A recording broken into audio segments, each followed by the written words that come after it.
आखिर 2300 साल पहले इस इंसान ने अपने किताब में ऐसा क्या लिख दिया जो आज भी हार्वर्ड यूनिवर्सिटी में स्टूडेंट्स को पढ़ाया जा रहा है। ये कहानी शुरू होता है 1770s में, जब एक स्कॉटिश फिलोसोफर ने एक किताब लिखा जिसने पहली बार रिटन तरीके से आज का स्टॉक मार्केट का जन्म दिया, और इसी की वजह से उनको the father of the modern economics कहा जाने लगा। लेकिन उसके लगभग 150 साल बाद 1905 में इंडिया के मैसूर से एक 2300 साल पुरानी मैन्युस्क्रिप्ट मिली, और उसी मैन्युस्क्रिप्ट से ये भी जानने को मिला कि उन प्रिंसिपल्स के ऊपर बेस करके एक ऐसा एम्पायर बनाया गया था जो आज के इंडिया से लगभग 2 गुना बड़ा था और कई गुना ज्यादा अमीर और समृद्ध होने के साथ साथ वर्ल्ड ट्रेड का सेंटर भी हुआ करता था। भारत भूमि का सबसे गौरवान्वित समय चल रहा था उस वक्त। एक सिंगल इंसान ने अपना दिमाग लगाकर एक ऐसा सिस्टम बनाया था जिसको आज भी दुनिया के सबसे बड़े business school Harvard business school में स्टडी किया जाता है। उन्होंने ही सबसे पहले मार्केट रेगुलेशन की बात की ताकि बड़े व्यापारी अपने मनमानी ना कर सके। उनका कहना था कि अगर मार्केट को खुला छोड़ दिया जाए तो सबसे पहले जो आम जनता है ना वो मर जाएगी। इसको आप वैसे समझ सकते हो जैसे आज की सरकार MSP यानी मिनिमम सेलिंग प्राइस तय करती है और पेट्रोल डीजल पर टैक्स कम ज्यादा करती है। कुछ संसाधन ऐसे होते हैं जिन्हें बाजार के हवाले बिल्कुल नहीं छोड़ा जा सकता। आज भी कोल, पेट्रोल, रेलवेज, डिफेंस जैसे सेक्टर गवर्नमेंट खुद ही कंट्रोल करती है। लोन लेना देना और उस लोन पे इंटरेस्ट देने का कंसेप्ट भी तभी से चलता आ रहा है। आज जैसे आप बैंक से लोन लेते हो, EMI चुकाते हो और ना चुकाने पर आपकी प्रॉपर्टी छीन लिया जाता है, ठीक वैसा ही सिस्टम तब भी था। फॉर एग्जाम्पल, अगर मान लीजिए कि आप लोन नहीं चुका पाए तो आपकी प्रॉपर्टी तो नहीं बट आपको दंड दिया जाता था, और ये सब कुछ उस किताब में प्रॉपरली डॉक्यूमेंटेड है। अब इसको आप आज की बैंकिंग से कंपेयर करो या ना करो,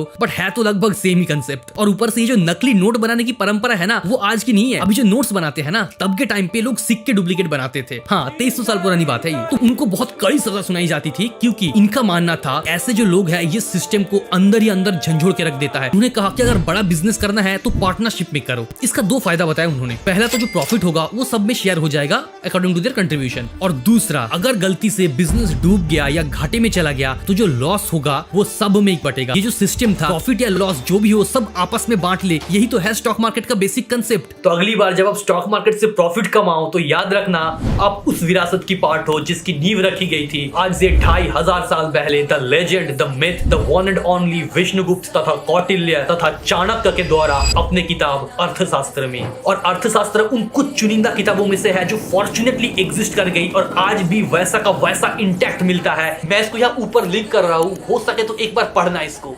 जय हिंद, जय भारत।